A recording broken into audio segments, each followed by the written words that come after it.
Hello everyone, welcome to UPPSC start video. UPPSC mains के last 2 दिनों की strategy मैं इस वीडियो में बताऊंगी। एंड सबसे पहले ये बात कि आप इस टाइम माइंड को अपने एकदम कूल रखें, कॉन्फिडेंट रहें एंड पॉजिटिव रहें, क्योंकि एग्जाम से पहले हर किसी को थोड़ी सी एंग्जाइटी होती है, घबराहट होती है कि पता नहीं क्या होगा। हमारी हमारी तैयारी कंप्लीट होते हुए भी हमें अंदर से एक तरह से बहुत ज़्यादा घबराहट होती है। तो आपको इन सब चीज़ों से बचना होगा। अगर आप पहले घबरा जाएंगे तो आते हुए क्वेश्चन भी हम सही ढंग से एक्सप्लेन नहीं कर पाएंगे। तो इस सबसे पहले तो आप खुद को कूल रखें, पॉजिटिव रहें एंड अपने माइंड को ज़्यादा से ज़्यादा रिलैक्स दें कि इस टाइम कोई फालतू के थाट्स माइंड में ना आए। पॉजिटिव रहें, जो भी थॉट्स आएँ वो पॉजिटिव रहें कि हाँ, हम कर सकते हैं।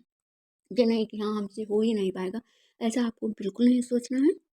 रिलैक्स रहें, पॉजिटिव रहें, एग्ज़ाम हॉल के लिए खुद को मेंटली प्रिपेयर करें।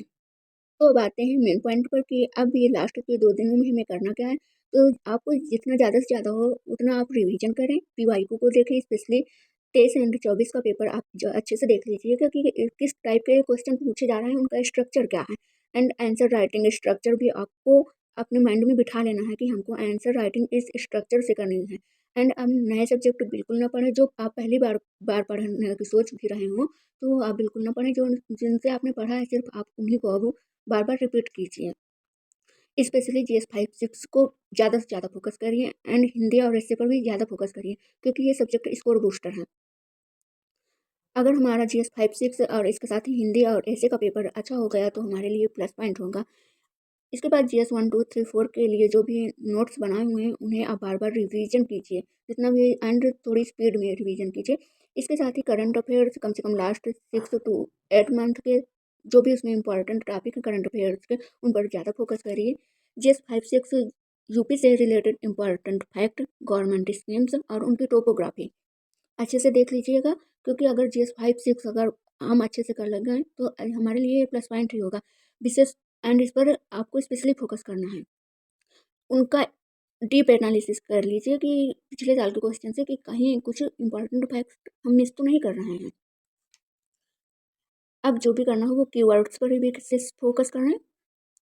वो कीवर्ड याद करो जो आंसर में लिखे जा सकते हैं। हिंदी में व्याकरण, मुहावरे, पत्र लेखन और संक्षेपण का रिवीजन एक बार अच्छे से कर लीजिए। एंड ऐसे के लिए जो पिछले साल का क्वेश्चन पेपर है उसको ऐसे का क्वेश्चन पेपर उठाइए एंड उसमें देखिए कि कौन सा टॉपिक इंपॉर्टेंट है, उसकी आउटलाइन देख लीजिएगा, तो ये आपका ऐसे अच्छे से हो जाएगा। पीवाईक्यू एनालिसिस में 23-24 का पेपर देखिए और उसमें देखिए कि क्वेश्चन का स्ट्रक्चर क्या था। आंसर राइटिंग में introduction, main body and conclusion का सही स्ट्रक्चर याद रखें। एंड लास्ट में टाइम मैनेजमेंट पर स्पेशली फोकस करें। आप डिवाइड कर लीजिए कि आपको इतने मिनट में क्वेश्चन कंप्लीट करना है। आप कोई भी न्यू टॉपिक ना पढ़ें, केवल रिवीजन ही करें, पॉजिटिव माइंडसेट रखें। लास्ट टाइम में घबराहट होती है, बट खुद को रिलैक्स रखें, अच्छी नींद लें, हाइड्रेट रहें एंड आंसर राइटिंग में पॉइंट, डायग्राम, मैप का यूज जरूर करें।